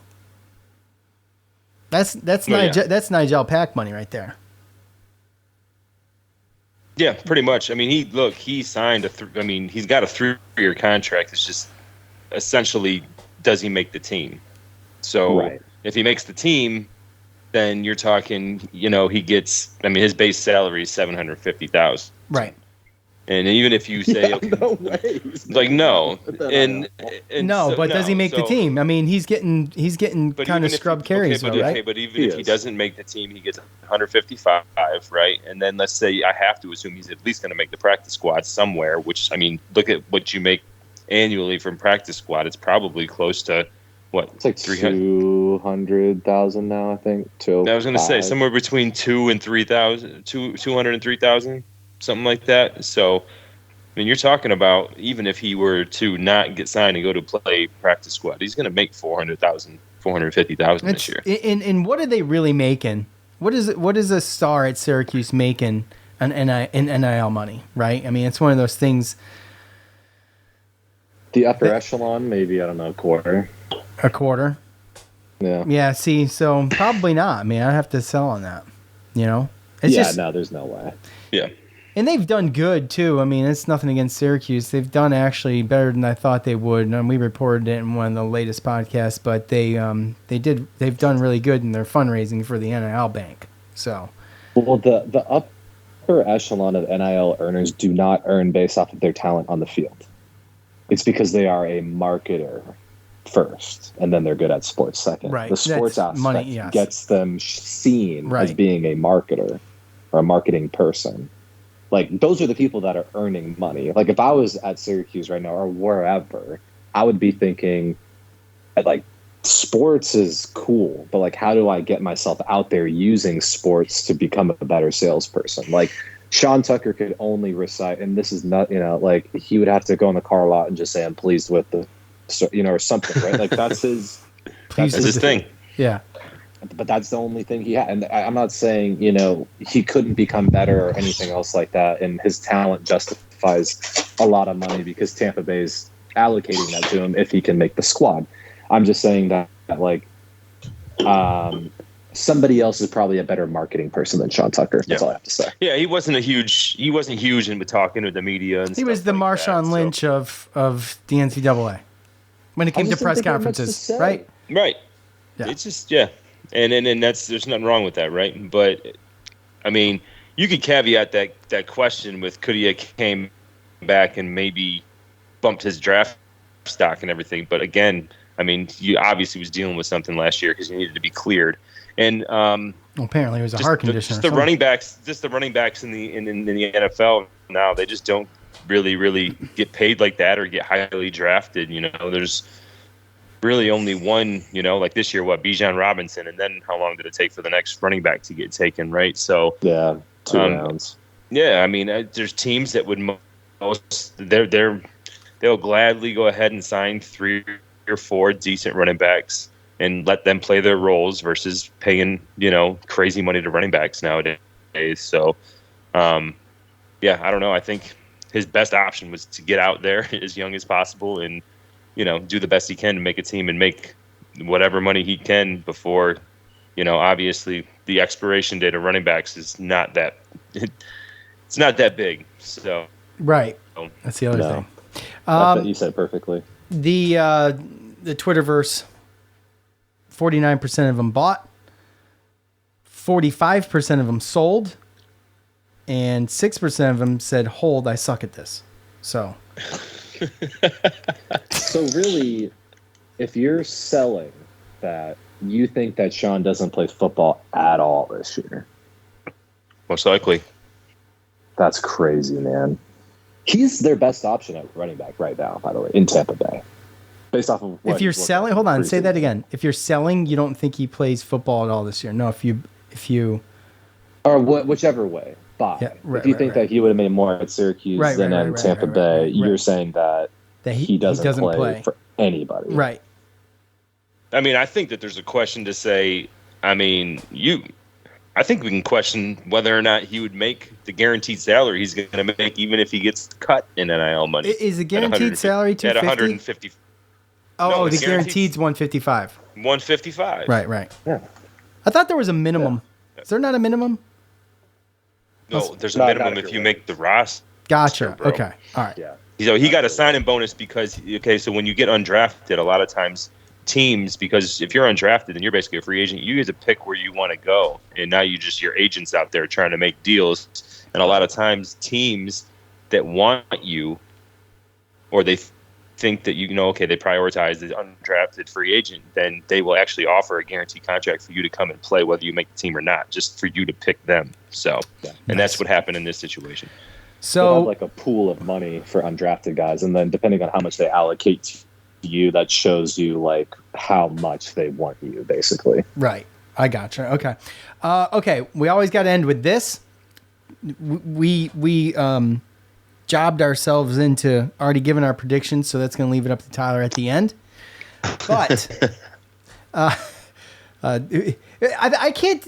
Maybe I subconsciously did that because this episode is always one of the ones for me. I mean, once I get going, I'm good, but it's one of the ones for me. I'm just like, that means when we're doing this episode, like summer's is coming to a serious end. So I kind of forced myself to do the prediction thing a month ago, so that way I could try to skate through this. And Joe's like, "Oh no, we gotta have Tyler on. We gotta have Tyler on, and we gotta do our prediction show." And I said, "Joe, we already predicted, you bro. Just admitted that I was the one that got the ball rolling here. Look, it's just I said, Tyler, we already predicted. Tyler, you have no idea how sad it is to talk to this man to try to get him to do a podcast during the summer, because I'm like ready to go. Football season, let's go." And he's like, oh, man, but now it's summer and the hot and my pool and the beach. Two things can be true, Sean. You can like talking to me, and it can still be summertime at the same time. Tyler was supposed to visit me this year. He never did. Oh, God. Here we go. That's still on the table. That is still on the table. Okay. But it's not going to be nice and hot out. Why does it need to be hot? Because I don't travel right now anyway. I've got a kid on the way, and once he's due, I'll be landlocked for a little bit. But it's like 2 weeks. You should be good after that. No, stop, bro. That's easy to say after having 3 kids, buddy. Yeah, no, it locks you down. It's a good lockdown, though. It's a good lockdown. Right, we're both real ready to make that trip. I really want to come see where you guys are at in that part of the country. I've never been. It's beautiful here. I love it. It could be warmer though in the winters. All right, Syracuse football will win blank regular season games this year. Okay, we've got 0-3, 4-6, 7-9, 10-12. Okay, we do this one every year. It's the only one we always do every year, and we go over it last. My prediction was 7-5. So I'm right there with the majority of Twitter who chose 7-9 and at 60%. So overwhelmingly. And then Joe, he's at 6-6 for the 3rd straight year because he's super original and puts a ton of thought into stuff. So he's with the 31%. He's with the 31% of Twitter. And Tyler, that leaves you. I was really encouraged by ESPN's analytical breakdown where they had us at 9-3. I think that's a little rich, but I do think that we fall. I could absolutely see it. The thing is, though, is that unless my eyes deceive me, we haven't beat Pitt in quite some time. Unfortunately, not.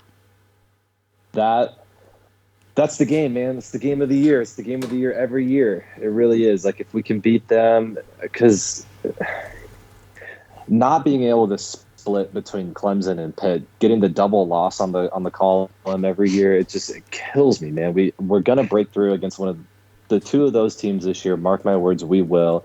My plan is we could go 2-10 if we beat both of those teams. We're not going to, but I have us at shit, man. I have us at 8 wins right now. Do you really? You're going 8-4 for the regular season. I am, yeah. Now, Sean, I do want you to know that I answered that poll question 7-9. So. Oh, you did? You answered that one? Yeah. You're a host of the show. You can't do that. Why? I mean, okay. Well, you want to, put your finger on the scales. Go ahead. No, basically, my confidence in this team has gone up since camp. And I don't know if it's just the excitement of football or whatnot. Me too. No, it really actually has for me too. We got to go back to. It's Damian Alford. We got to go back to 2018, by the way. Win an extra game. Go back to 2018 for the last win for Syracuse. Against Pitt. Yeah, that's disgusting. And it's only been like once in the last. It's been really bad since like early 2000. Before that was 2012, and then before that, oh my god, it was 2000. It was like 2001. So since 2000.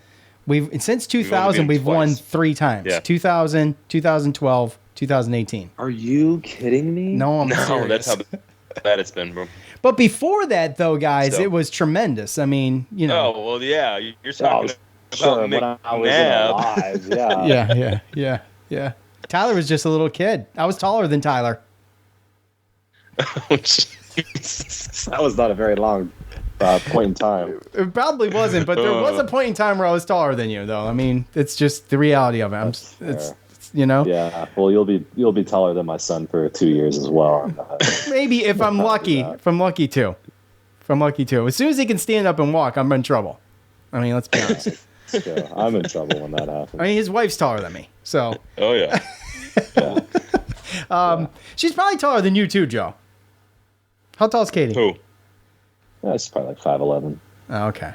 Well, she's right there at Joe then. Dude, I'm 6 foot. Come on. I mean, okay. If you stand up straight and get off your heels, maybe. Are you? Huh? Come on, man. All right. So that's going to be it. That's it. Is there anything else to add to this at this point in the show when things become pointless? Anybody? So are there any callers? Anybody want to say their piece? No, it doesn't look like it. Although there's a few people in there popping in and out. But we don't have any takers. They're scared of the mic. That's fine. It's been a long enough show, honestly. I'm okay with that. So, and Dominic's not in there. And he's not. So if Dominic's not delivering mail, then chances are he's not calling into a Syracuse, and he's probably not calling into a Syracuse sports show if he's not delivering the mail. You know. Yeah. So. Well, the next show that you guys run, Hold on. I'll call it. Hold on. September 12th at 4 p.m. They play Colgate. Thank you for that. But anyway, of course. Just got the Colgate's. I'm thinking I might be up there. I think I'm taking a trip up to Syracuse for that weekend. Don't know if I'm going to the game though. Well, we got one. Okay, Tony. Well, I'm going to the UNC game. Tony, are you there? Hey boys, how's it going? Hello, Tony. How are we doing? At Cuse Waterboy on Twitter. That's our guy. What's up, buddy? Dude, you speak of the devil and poof, he appears.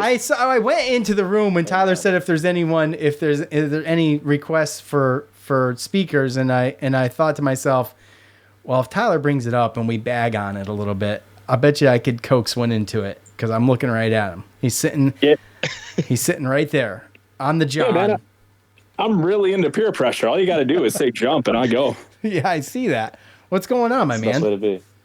Not man, just put the little one to bed. You know, she's up and moving around now, so that's a whole fun new challenge, which I absolutely love. Oh yeah. Kid is just taking off. She's trying to climb over everything, and I'm like, I got to make sure you don't kill yourself. Let's just get you to college, and everything will be all right. Kids are trying to continuously commit suicide. That's why we put rubber corners on everything. You know. Oh yeah. Oh, yeah. We spent the weekend up at the Adirondacks, and she tried to clock herself like 7 or 8 times on the corner of a table. And I'm like, oh, dear God, here we go. I know. Yeah. You find yourself grabbing the edges of things like out of pure, just subconsciousness. Yeah. Yep. Yeah. Dude, Tyler, get ready. Tyler's about to ride this ride, baby. It's fun as hell. I know, man. I cannot wait. Well, I can't. Dude. I mean, it's the bracing the corners and rubberizing my house. It's going to be the challenge, obviously, but I'm excited, man. You got time for that. They don't start like getting active till like 5 or 6 months in. Like the first 3 months, I go to my wife and I'm like, this is it. She just sleeps, eats, and poops. Like there's nothing for me to do at this point but change her. Always changes. Goes from just laying there to crawling to running to they're at the height of every corner of every table to then they're talking back. Yeah. Oh, it's and they're jumping out of everything, and then changes. Before you know it, I got one that's stealing my truck all the time and gallivanting all over Virginia Beach. So with his girlfriend. Yeah. Yeah. I can't wait for your son. I saw that picture you guys at the the Metallica show? Yeah, Metallica. I can't wait for your son to finally challenge you to a fight. I'm like, oh man, it's coming. He's pretty big. That kid doesn't have it in him.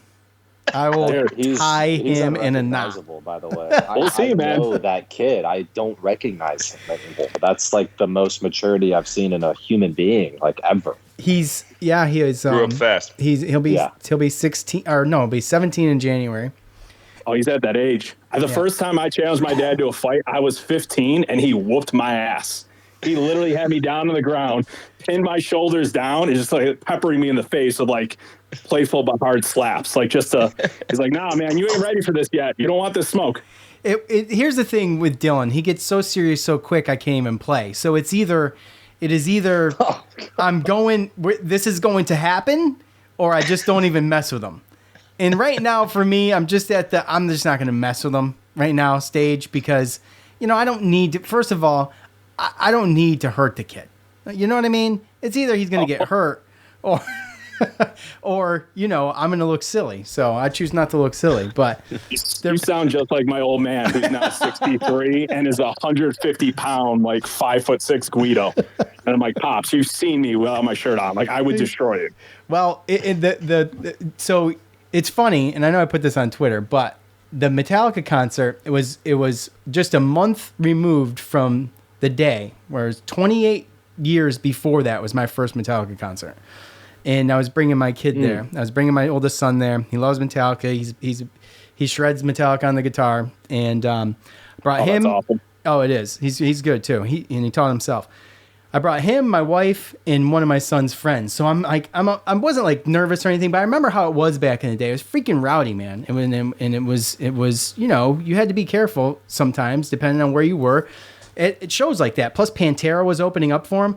But I get there. Oh, it was awesome. I get there, and it's all old people like me with bringing their teenage sons with them, and I'm like, oh, this is great. This is great. It was so chill. So, you know, James Hetfield's 60 years old now. Anyways, it was a great time. I will say this, though. I had that same feeling. I went to the Godsmack show a couple weeks ago here at the Amp, and, you know, they're celebrating like their 25th year, and it was like, dude, let me tell you firsthand, you know what does not age well? Tramp stamps. They age horribly. Horribly, dude. Yeah, I could see all those popular hot girls in high school that got one at the time, it looks so bad now that they're in their like 40s and 50s. Oh my God. At least get some color back in it. Yeah. Oh Jesus. Yeah. Touch it up a little bit, ladies. Come on. Exactly. I think the ones that are hanging on to it and still looks good, I don't think they're at that show. I'll say it. No. I don't know about that. No, these were all chain smokers. It was Terry. Hi, look at you, cutie. How you doing? You want another beer? That's what they all sounded like. Yeah, I could picture that, especially in Syracuse. No offense, but everybody there smokes still. Hey, man, the fair started today. You want to talk about people watching? We are in the prime season. Yeah. I drove by it today, and I was like, look at that mess. No doubt about that. Some of the best times I've had were at the fair. And absolute best. And, you know, there were some bad times there, too. But there were some good times there. But the fair is the fair, no matter what year it happens in. Right? Yep. It is what you make of it, man. Exactly. Hey, Waterboy, so I have a question for you. Yeah. What do you think about this Josh Black signing a contract with WWE? Oh, yeah, I thought about you when I saw that. Oh, I love it. So him and I, we started chatting up on Instagram like 3 or 4 years ago, and we just talked stories about like how we're both pro wrestling fans. And I could see it. I was like, dude, you have an avenue for this. Like, you got the look, you got the build, you have that personality. Like, if the NFL doesn't work out, go for it. And he's making the most of it. And they have, oh my God, Tyler, you play with him. Is it Omari Jones or I forget his name now in WWE? His name is Odyssey Jones, but his name is Omari Palmer. Most outrageous personality you'll ever meet. Yeah, I was getting the two confused, but like it's so much personality. I think, you know, Josh is going to have to cut his teeth for a few years, but I think he'll take to it well, man. I'm excited.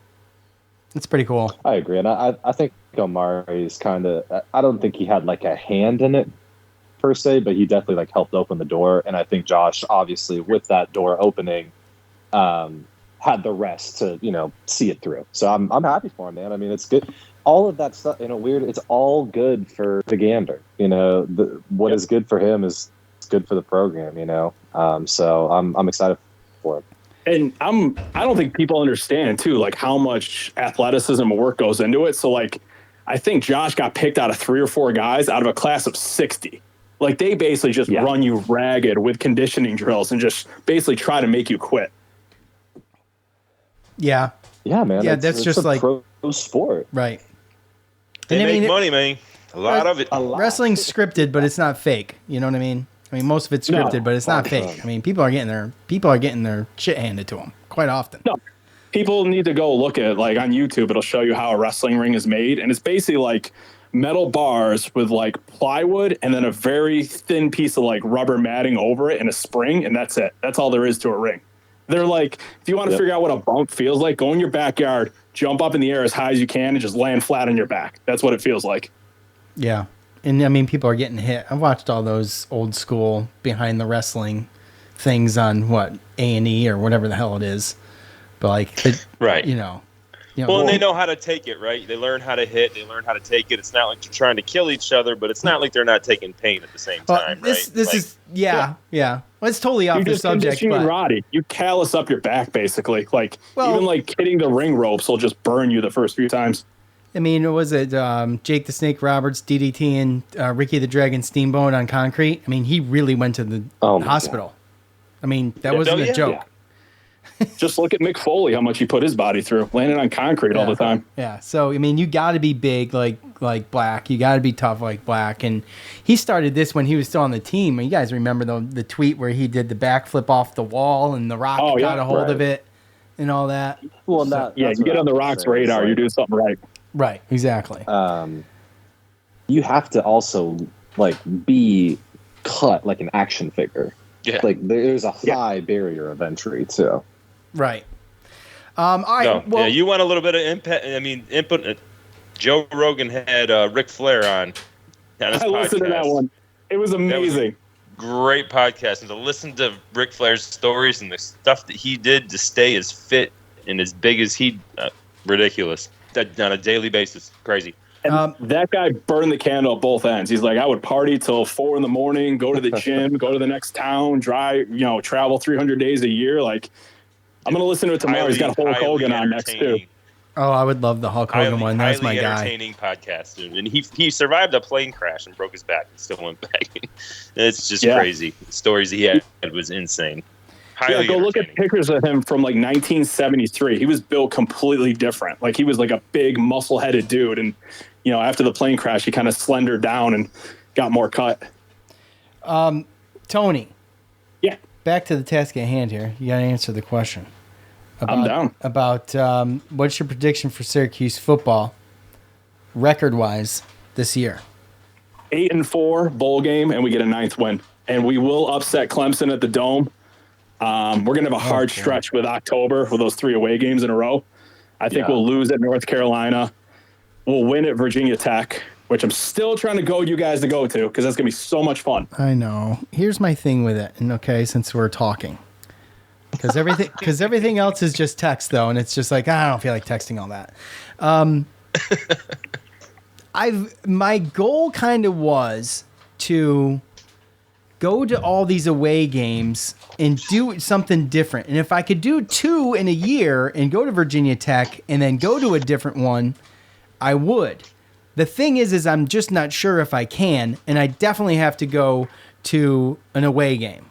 And UNC... So just go to Virginia Tech. It's a night game, but I've been to that one. A night game in Lane Stadium. I know, trust me. You went to a day game, though. That's very true. It's very true. But you know the atmosphere is going to be insane. A Thursday night game with college kids. I mean, look, it was insane during the day, and I've given plenty of praise, if you're a regular listener, to the fans there. They're freaking awesome. My whole perspective on the Hokie fans completely changed after I went there. It's a great experience. If I could do both, I will. But it's going to be one of those things where it's I'm going to wing it because that's just how I'm going to have to do it. Because I've got to. Joe, did you say my brother's going to UNC? Yeah. So I might go to that because. Yeah, I might go to that one for sure because obviously my brother's gonna be there. I mean, Joe's gonna be there too, but it would make it worth it, right? Because I don't see him that much. But I mean, it's still on my radar, Tony. It is. Hey, if you decide to go last minute, we already booked an Airbnb. We got extra space for you. Come on down. Okay. Well, I will definitely hit you up if that's the case. What's that, Ty? Well, now that you mention it. Let's go, buddy. It's going to be a blast. You haven't tailgated until you've seen me in a visiting arena just pissing off as many people as I can. Yeah, that's true. I haven't seen that. I've seen you piss off people in Syracuse. That was enough. Yeah. That Notre Dame punk that I threw into the wall of the concourse. Yeah. I wasn't there for that, but yes. Yeah. I mean, you kilting up there or what? Oh, absolutely, dude. That's the best place to kilt up. Yeah. Dude, I kind of screwed myself with that outfit because now I got to wear it till I die. If I show up one day without that thing, I'm going to catch so much heat. Yeah, people will just stop following you. Well, I guess your Twitter account got what? It got the ads, man. It got the ads. Daddy Elon gave me the big spanking. What'd you do? That's the thing that I honestly don't know. Me and a few buddies, we just went through my old tweets and they're like, you didn't say anything more outrageous than you've ever said. You sure it didn't get hijacked? Oh, I'm sure, because I can still sign into it and look at it. Oh, really? Oh, Yeah, really? I don't know. So you just can't post? Everything's deleted now, like all the tweets, but I can still sign into it. It just says like, your account's suspended permanently. What? Yeah, I don't know. Well, someone that followed you obviously Somebody complained definitely about you. reported me. Yeah. Oh, dude. Yeah. The day I got booted, my buddies were at a baseball game and they're showing me all the people dancing on my Twitter grave. They're like, finally, that douchebag is off of here. I'm like, that's cool. You couldn't say that to my face. Could you see Joe in there? Oh, I was making not fun of in me now. there. No, because Joe has my number. Joe could definitely shoot me a text. Joe, Joe doesn't strike me as that type. No, he's say not. shit behind someone's back behind an avatar. He's not. He's not much of a shit talker in person either. Yeah, it is what it is. It was actually kind of nice, man. It just got rid of some people I couldn't stand anyways. Yeah, I hear you. Well, all right, man. Anything else? Any final words? I appreciate you coming on, as always. I'm excited for the season. I can't believe it's like 10 days away. I know. I'm excited. I think, dude, I really think this team, if the offensive line just gels, I think this team has all the tools to be really good. I think we can shock some people. That's what we Yeah, I said. did so. Continuity is going to be key, and obviously anything with the offensive line that we don't know, some of the questions will be answered there. But there's a good core group of guys in every major position to be successful. Yeah, it's just the big boys in the trenches, man. It always falls on that. Like we just gotta have protection. If that happens, then like I said, I think 8-4, who knows, 9-3. Let's ride it, baby. Let's go nuts. Yeah, absolutely. All right, buddy. Well, we appreciate you. Stay on the up and up. Try not to get deactivated. Yeah. Oh, hey, Tyler, when's the due date? Now it's in flux because Tomorrow. It was 9/13, but it looks like you might be tracking a little early. Oh, dude. Hey, my birthday's September 6th. Let's have a joint one. Let's go. Let's go, Ty. Let's go. Yeah. Just be flexible, be adaptable. My daughter came 3 weeks early, and I had COVID at the time. Wow. I was not ready. It was insane. Yeah, that's the definition of not ready. Yeah, my wife went to her doctor's checkup, and then I'm in the COVID cave in my basement. I was on like day 3. She calls me. She's like, yeah, my blood pressure's high. They say I have to have the baby this weekend. I'm like, wait, what? Like, all right, I can come out of quarantine on Saturday. Like, let's go, I guess. I guess, yeah. It was insane. Nothing was ready. I thought I had 3 more weeks. I didn't read a single book. Well, that's adapt, man. It's a good way to come out of the COVID cave. Yeah. Something to look forward to. Yeah. That's You got this, possible. So. Yeah, he'll be fine. Dude, yeah. You got this. One of the best pieces of advice I ever heard was actually from a comedian. I want to say it was Bill Burr. And he said, all you got to do with kids, he's like, just love them and you can't F them up that badly. Yeah, I believe that. It's good advice. Yeah. Just time, man. Well, all they want is your time and attention. And that's what I give my daughter. So. Yeah. He's going to be a Syracuse fan, so I don't know how much I really can love him because he's, I gave him probably the worst trait that there is, but. Nah. We'll see. You never know. You may get lucky with that. Maybe the tides will turn with that. Yeah, like he gets born, then we just go on like a prolific 20-year Alabama run. That'd be unbelievable. Yeah. Exactly. That would be that's all we insane. needed. That one more fan. That's all the kid knows is just success. Yeah, exactly. And he's going to be like, Dad, you played for like the greatest program of all time, didn't you? And be like, no, I did not. Becomes like at that point, you got to lie. You got to be like, yes, I did, son. Yep. Becomes one of those like spoiled Red Sox fans that was born in the past like 15 years. Doesn't even know heartache. Yeah. Oh, Was born in 2003 on the first day of their title run of 19 straight titles. Yeah. Patriots fans most spoiled. Yeah. I got a cousin that just a couple years ago, first time he's ever seen New England Patriots without Brady or Bledsoe. So, Oh, it's crazy. Yeah. Yep. It's interesting too. He's damn near 30. Really? So, yeah. Yeah. It's crazy. Well, it was what, 03. So it's 20 years. Oh, or Bledsoe. Yeah. So Yeah. what, 2000? 2001, Bledsoe came in, and then Brady came in, and then Bledsoe was it the 96, the Super Bowl against the Packers? It's like 96 or 98, I think. So yeah, they've had a long run. Yeah, you ain't lying.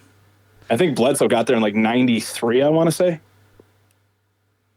Wasn't Bledsoe? Oh, was Bledsoe a Bill after the Patriots? Yeah. Yeah. Okay. Yeah. Yeah, it'll be interesting. So, all right, Tony, we appreciate you, buddy. Anytime, boys. All right, man. Stay in touch. Yep. You guys take care. All right, bud. Thanks. Sir. Yep. Bye. Bye. Man, well, that was fun, huh? Fun, long, both. I appreciate. Summer's over, Sean. Yeah, Summer's over. no, don't start that shit with me right now. All right, Tyler, appreciate you, buddy, so much. Thanks for coming on. We will have you on again. Joe, thanks for nothing. Appreciate all of you for listening.